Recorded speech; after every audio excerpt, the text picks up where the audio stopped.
Hello YouTube, this is Jake from Jake Josh Team, and I want to tell you guys my story. And if you haven't already, please hit that subscribe button and notification bell to support the channel. Thanks.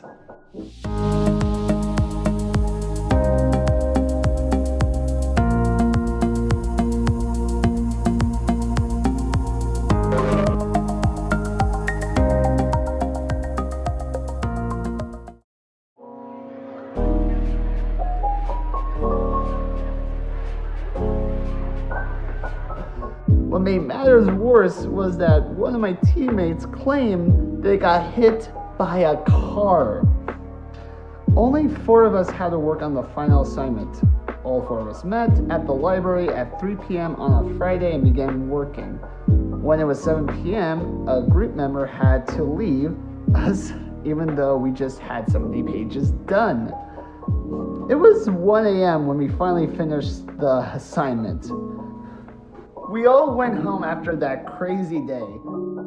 On the next day, I went to work. Then I was heading to my teammate's house, the one who got into a car accident, to pick up the binder he took from the professor. Because remember, our professor wanted all those binders to return to him once we were done with the final project. When I got to his house, to my surprise, his car was okay and he was okay.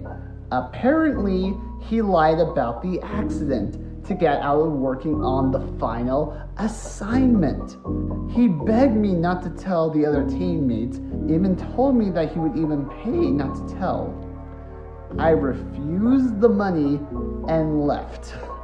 I remember telling my other teammates about what this guy did.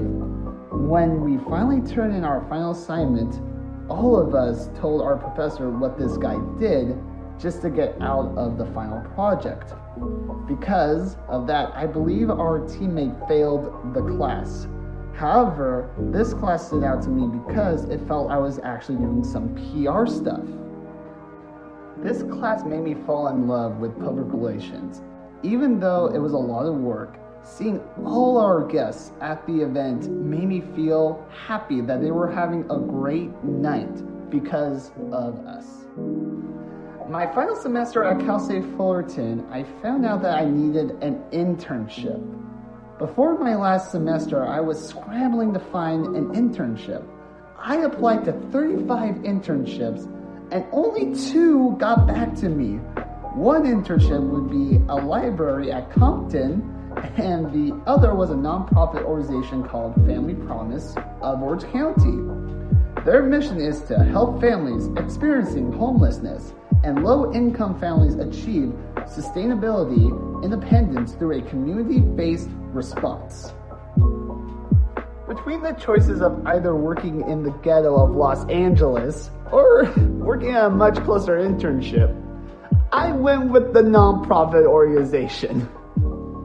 Since the nonprofit organization was closer to my parents' house and my work, I went with that internship. I was responsible for creating newsletters, posting on their social media platforms, creating events, and asking for donations. Even though it was a good experience, it was extremely unorganized. Luckily, I wasn't the only intern. For example, there was an event where we were planning the soup harvest event. The purpose was to entertain and feed homeless families that were a part of the Family Promise program. They wanted all the interns to get volunteers and donations. Plus, they even wanted us to get some sort of entertainment. The communication director informed us that she was the executive director and would get people to come to the event. It just so happens one of my friends is an excellent DJ. I remember I got 10 different donations from restaurants and grocery stores. Restaurants donated food and gift cards. Grocery stores provided plastic silverware, plates, coffee, waters, and gift cards. I even got 7 volunteers. 3 of them were my friends, and my girlfriend helped me by getting her family to volunteer. When the event was supposed to happen, Family Promise Executive Director decided to push back the event since I was the only intern that got donations and volunteers. However, this gave me an extra reason to get even more donations. Plus, all of my volunteers even were fine with the pushback. Finally, the event happened, and it was a mess. None of the homeless families that Family Promise supported were at the event because they weren't informed that the event was being pushed back. The people who showed up were wealthy families who supported Family Promise of Orange County, which wasn't a lot. There were more volunteers than guests at the event. To make matters worse, Family Promise of Orange County's communication director didn't even show up to the event. She was responsible to inform the executive director of the donations I received and the volunteers I obtained. Apparently, she didn't know the donations I got or the volunteers that agreed to help. Basically, the event was a disaster. However, our final event was somewhat successful. This time, I communicated more with the executive director than the communication director, just to make sure we were on the same page on how to handle this project. For our final event, we had to get volunteers to paint inside one of the houses that Family Promise provided for one of the homeless families they sponsored. And guess what? I was the only intern who got donations for this event. Home Depot donated $200 to our event, and Family Promise had me use that money to obtain all the painting supplies we needed. We had enough for the event, and my family volunteered for the event. Even my uncle came to help. This experience taught me the importance of communications when it comes to public relations.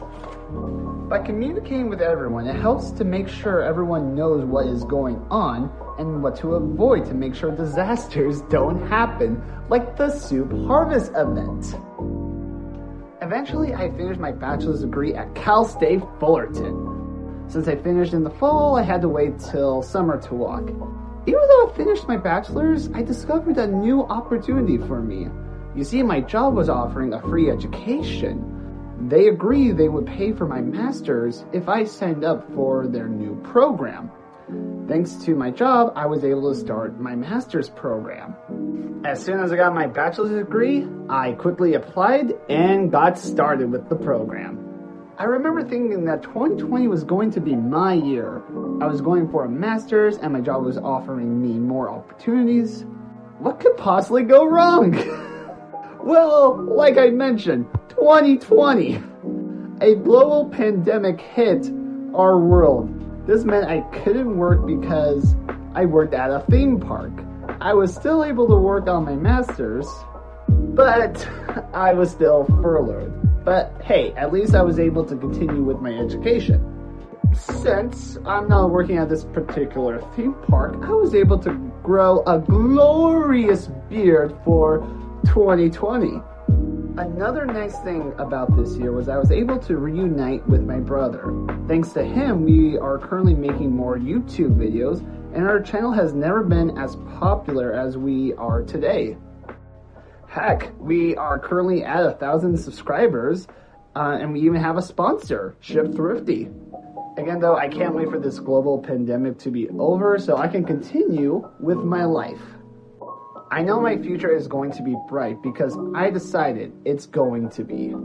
Growing up, a lot of people didn't believe in me. My principal and my 4th grade teacher thought I was destined to be an RSP student and nothing more. My peers in middle school thought I was a failure just because of the way I talked, constantly being made fun of. My swim coaches thought I would be a weak swimmer because I was slow as a freshman and of my asthma. My first boss believed that I would never be hired anywhere else. Look at me now. I currently have a 3.7 in my master's program. My speech has improved significantly. I was able to join the varsity swim team.